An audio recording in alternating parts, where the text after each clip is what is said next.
It's officially silverfish season by fishing with the right bait in the right part of your peg and by using the right elastic and rigs. You can keep catching amazing size silverfish just like this that I've got on here now. If you want to know how to catch these all winter long, then stick around and check this video out. Okay, so we're on the peg, and just behind me here is the Pleasure Lake, one of my favourite places to go silverfish fishing. It's absolutely full of big skimmers, big eyed, big perch, even an odd chub, an odd big roach, and everything else that goes with it. So we've sat on peg 3. We're sort of on the dam end of the lake. The wind might even push into our face a little bit, which isn't great, but there's not many pegs left on here. So when it comes to this line, the biggest part about this is the time you fish it, where you fish it, and what you feed with it. So what I've targeted in the bottom of the near shelf, I'm fishing short. I'm only fishing a top kit, a short number 3, and a number 4. So that just shows you how close it is. And the shelf will often determine how far out or closer in you fish. So that's the biggest part. Big quality fish always patrol up and down that near shelf, especially later on in the day. And if you've got a lot of perch in a venue, that's a great place to target them. Next, I think probably, well, they're all kind of hand to hand. There's nothing that stands out more than the other, but the really important part is what you feed. And I've got casters here. Now this is going to be a case of, through my session, I'll just be throwing a few casters in on my short line as I'm fishing long or whatever, just building up for the last, sometimes it's the last 2 hours, sometimes it might be the last 40 minutes. But when they do turn up on the short lines, that's where the damage is done. And so many silverfish matches get won in the last hour fishing short with casters. But if you're a pleasure angler and you're just going out for a nice bit of pleasure fishing, nobody really wants to be catching those little blips all day. But when you catch them on the short line later in your session, it's so exciting, especially when you use light balanced tackle. And finally, the rig. So I've just had one rig up for today. I've got a nice 6 elastic there. That's a Guru prototype. I've been using it a little bit and it seems really nice, to be fair to it. I've got some 0.15 end gauge, not super light, because if we do hook an odd carp, I don't want my main line to be breaking. I want to make sure my rig stays intact. Float wise, I think that's probably one of the best floats I've used. That's a Maggot Slim, but what's really important, carbon stem, and it's got a cane bristle. This is blacked out, there's white water here. It doesn't get much better than that. These are so sensitive because some of these bites off these bigger fish will just be a tiniest little indication. I know the shorting pattern, everybody's talked about this, everybody's seen it. It's just a taper. That means your shots just get further and further apart as you go down your rig. Then I've got some 0.10 and an 18 F1 maggot. If you're fishing with casters, these F1 maggots don't have to mount a caster, really nice. So the presentation, the setup is super clinical. That will definitely catch you more bigger fish, because these bigger commercial fish, they've been fished for a lot and they're super wary. So that's the 3 main points about fishing this line. So it's getting to the time of day now where I expect to drop on the short line and catch a few. It's getting on, it's just gone 1:30, and in a match fishing scenario, or this time of year, you're normally fishing till about 3:30. So I want to have an earliest look on it just in case they're there and make hay whilst the sun shines. So what I'm going to do to start, I'm just going to, it's quite deep here, surprisingly deep, it's like 5 foot, but what you always want to do with this is try and fish a lighter float as you can. It'll get you so many more bites. Like this is a 0.35, but if it was a bit shallow, I'd be fishing a 0.2 or even a 0.15 on this day. It can be amazing, but I'm expecting a bit of wind to push in here. So I want the light rig, but I still need that stability. So I'm just going to, there's my hook there, little 18 F1 maggot, and I'm just going to start by hooking a caster, just literally like you almost like hook a maggot. So just hook him through the fat end and just bring him out and around. I don't see the need to be burying the hook in a caster like the old school way. I just think you miss a million bites like that. So we've been fishing for a little while, like out in the lake doing other stuff, and all the time I've just been throwing a few casters short. So I've got my little marker there where I'm fishing to. An important thing with this is flick your rig out into the lake, get it all in a nice straight line. And I've got a few casters, and it's not about lumping loads and loads of casters in. I'm feeding sort of, 2, 4, like 8 casters in and around my rig. That was my best throw in the world. And I'm just keeping an eye on that float now, because so often on the way down, you'll have a tiny little flicker and you'll catch one. Now you might not be fishing for loads of fish on this line. It could be just a handful of big fish, but on other days I've fished matches where I've caught like 30 pound on this line in the last sort of hour and a half. So Let's just see if we can make a bite happen. Just going to sink my back shots down there. But one thing to like really bear in mind with this is when you're throwing bait in, like what we're doing now, keep that rig on the move. If you sat there on the bottom for a while, you think, that should have gone there now. Don't be afraid to lift it and just lower it back in. But I'm not going to keep just like lumping loads of casters in there, especially like early in the session. I don't know how many fish are there, if any. And I don't want a massive build-up of casters on the bottom. But straight away I can see, oh, there we are, that was a tiny little dink. And I was just about to say, so I'll throw a few casters in now, I was just about to say I could probably do with another little shot on that rig. But I don't know what we've hooked. But it feels like a decent fish. And that's what's so nice about this lake is, because it's sort of carp fished a lot, there's a lot of like great big silverfish in here. Now I don't know what, even if that is a silverfish. I do not know where I've hooked there. Oh yeah, it's a great big turkey plate, and these are the fish that you catch on this shorter line. This is why it's so good, because you could be fishing long through the day just catching those like small little skimmers, little roach, and then all of a sudden you drop short, get a tiny little dink off one of these things. Look. Now, that is an incredible start, but that is what building the short line up is all about. Now, they do not get much better than that. Big commercial silverfish. There's the hook, look. Right in the little corner of his mouth there. Just nicked, to be honest. But look at that for a start. That is unbelievable. So let's slip him in the net.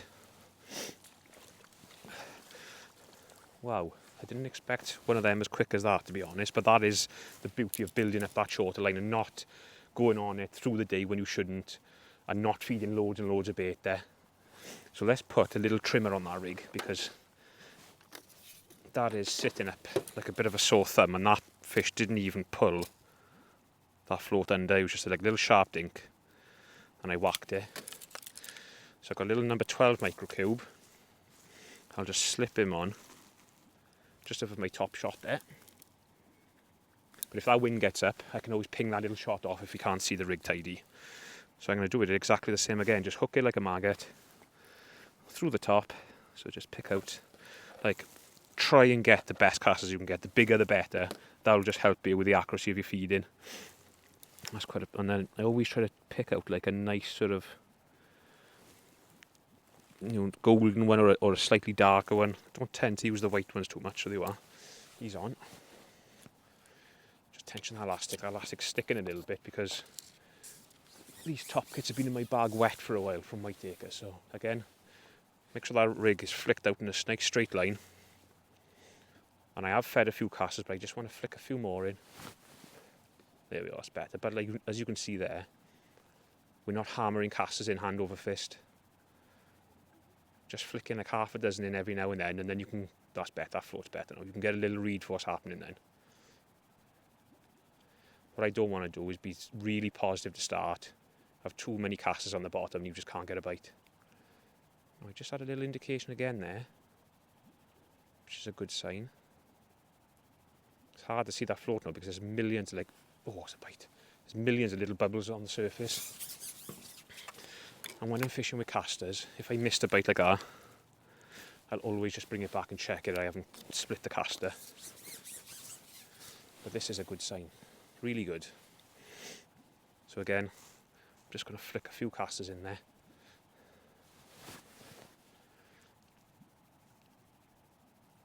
If I was getting like plagued by small fish, like fish that I don't want to catch, then I'd look to up the feed. But as it is now, we've had one bite and one big fish, so I'm happy enough with how it is.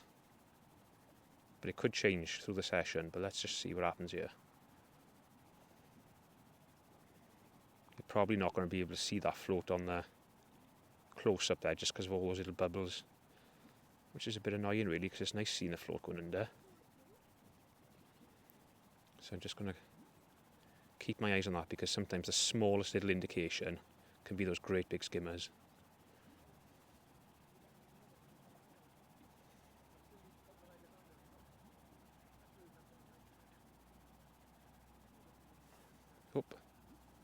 It's another bite. Real slow bite that was. But again, a big quality fish. No, I don't know what that is. Again, it's a proper fish, whatever that is. But like just the tiniest, slow little pull under of a bite. Now I think, oh, I don't know. No, I don't think it's a carp. I think it's a big silverfish. That's the beauty of this lake, is if you're like a pleasure angler, you just never know what you're going to hook next. Now that ain't a skimmer. Now that wouldn't surprise me if that's a crucian or something. Oh no, look, it's a perch. Ah, that's what it was. There he is, look. Now these are the kind of fish you can catch on this line as well, look. Nice perch, about £1 there. Again, hooked right in the corner of the mouth there, look, see him? But what a, well, I was going to say what a session, but what a start to a session. Don't get much better than the perch, is it? Big old mouth on him, look at that. That's been the demise of many a roach, that has, I bet. So as it is like this, I'm not going to up the feed. I'm just going to stay doing what I'm doing. Just slip that caster back on again. So the last thing I want to do now is start hammering bait in and wrecking my peg. Because at the minute this is just nice. Just make sure that rig goes out in a straight line, because what you will find is there'll be a lot of fish just sat off the back of the casters. And that's one thing we can do. A little bit later on I'll show you. When this starts to slow up and you think I should be catching an odd fish more, because I plumbed up to the joint, I always like to have some pole behind me. Just means I can go like half a section past my casters. Providing it's the same depth, you can just go past your feed and you'll be amazed at the runs of fish you can catch off the back of your feed. Especially like now, the clarity of the water is a lot more than what it was just a couple of weeks ago. So we've lost a lot of colour, and the clearer it gets, the more spooky those fish get.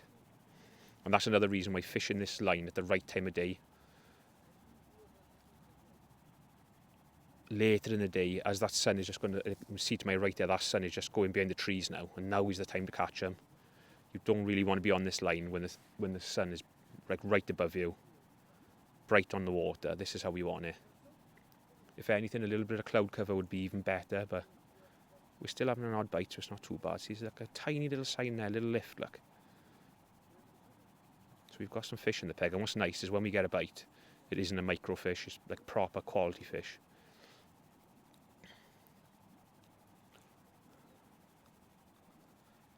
And I just won't be afraid to keep lifting and dropping that rig. Oh, the little dink as that settles, especially if there's an odd perch about. Because they will. Oh, what? There's a... There we go. Oh.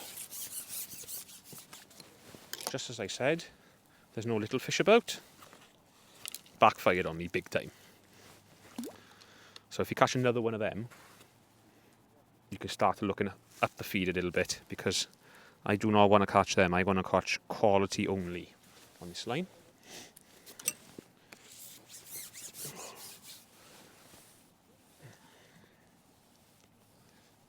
Flick that rig in.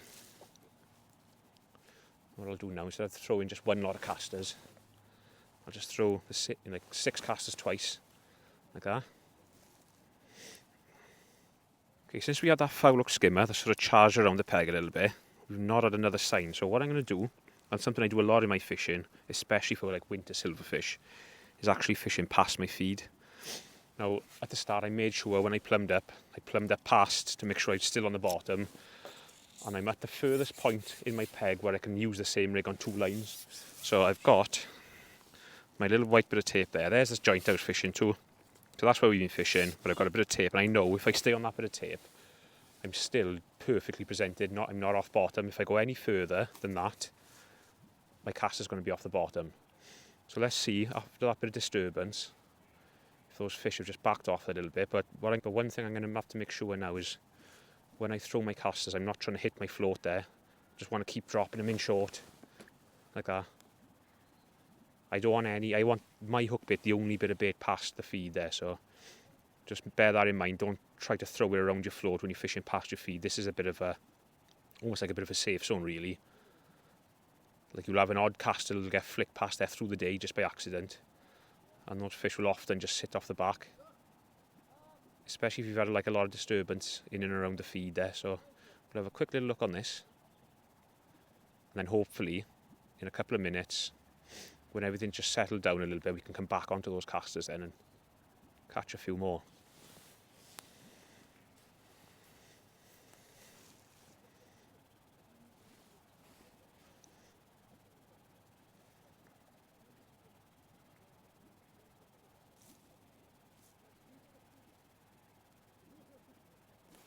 Oh, there we go. Now that was literally, as I relayed that rig in, I had a little bit of indication, picked it out, laid it back in, and it's literally settled up and gone, and that's why you need that strung out rig on. You do not get that with a bulk and one dropper. Look at that, look, another big white spring skimmer. Come on, boy. There we go. Proper fish these are. And these are what caster fishing short are all about to them. Look at that. And without that sort of strung out rig, you wouldn't have caught that fish. You would never have caught that on just like a bulk and two droppers. He's obviously been sat off the bottom, seen it go down, followed it down, picked it up, and we've caught him. So let's go back on the feed this time now, because that fish was off the back of the feed there then. Let's see if we can get back into a few fish on that feed. But that was a nice little ploy. Just when the peg had slowed down a bit, just gone past the feed, and we got one literally on the drop. So this is all good stuff, this is. We could be in for a mega session, yeah?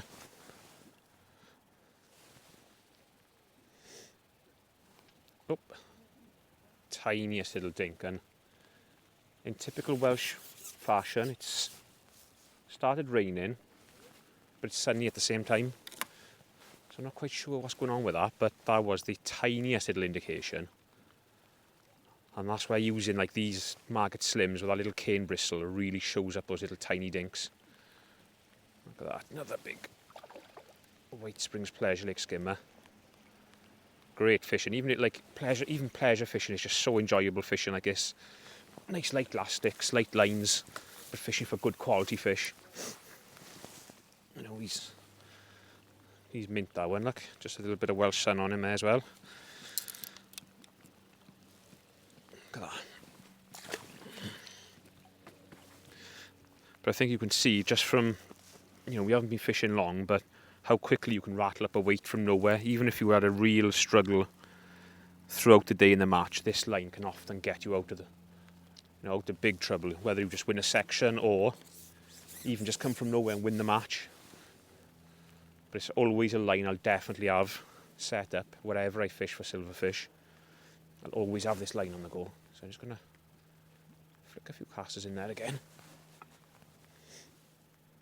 But the bites, I often fish silverfish matches, and I kind of look around the lake, and you see boys with their bristles sticking out like that, and I'm just thinking to myself, you were never going to see these bites that I'm seeing here fishing like that. You know, it's nice you can do it on the short line as well, because you're not, it's hard when you're fishing 16 metres to see your float, but on this short line, just dot it as far down as you possibly can. You will catch so many more fish. I'm hoping this rain is going to stop in a minute as well, because it's nice and sunny just to my right there. And so far we haven't had to up the feed at all. We haven't had loads of bites, but when we've had one, it's been a proper fish, so I don't feel the need to keep ramping loads of bait in there. I don't feel like there's millions of fish about, but there's enough bait there for an odd fish to come and settle over it. If there was loads of those little tinies about and taking on the drop, then you'd have to up the feed then, but as it is now, it's just a bit of a patience game. Fishing on your feed, fishing past your feed. Moving that rig quite often has been important as well, especially when you throw in bait in, because bait's constantly falling through the water. It's not as important if you were just kindring a little bit of bait and setting a trap, but we're loose feeding by hand, so there's obviously going to be a lot of fish up off the bottom. You need to catch those fish's attention. So that's why just a nice lift like that is often the way to get yourself a bite. And if there was a lot of perch around, that's something you need to bear in mind and keep doing it, because they love a bit of movement, those perch. We've caught one, but there's some absolute clonkers in this lake. But we've had 5 or 6 nice big skimmers now, and you're probably, you know, maybe we've been fishing this for like 40 minutes, and we've probably got over £10 already.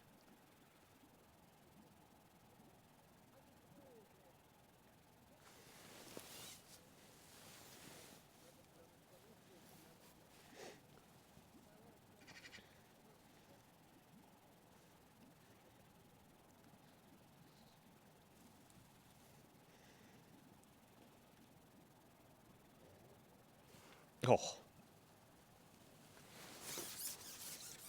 I just decided just to go past my feed there, and that was probably about as instantaneous a bite as you'd get. Just goes to show how important plumbing up past your feed is. Oh, that's a nice fish. Where's that going now?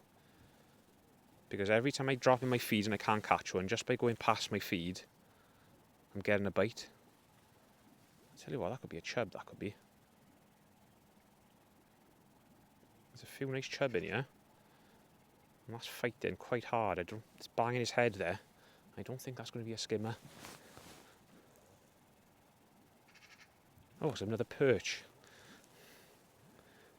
Not a huge one. But nice, look at that. We're having an absolute mint session here now. This is proper nice winter fishing. Got a fat little belly on him, eh? So I slip him in there.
Oh, now what's that?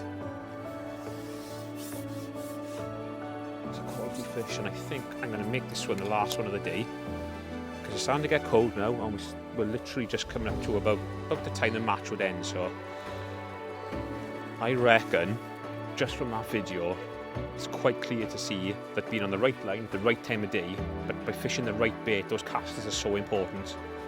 Nice quality casters, big ones if you can get them.